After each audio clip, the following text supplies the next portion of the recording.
Hi everyone, my name is Mako and welcome back to my channel. Today I'm going to show you a tutorial on how to make a bow tie with a regular tie. Make sure one end is longer than the other. The longer end will go over the shorter end, then this is what we will work with to create our bow. Next is to fold the shorter end horizontally to form one side of the bow, then wrap it with the longer part over it.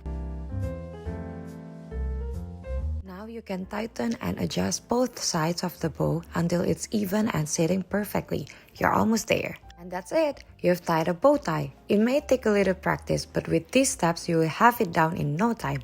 Thanks for watching! If you found this helpful, please give it a thumbs up, share it with your friends, and don't forget to subscribe for more helpful tutorials. Bye!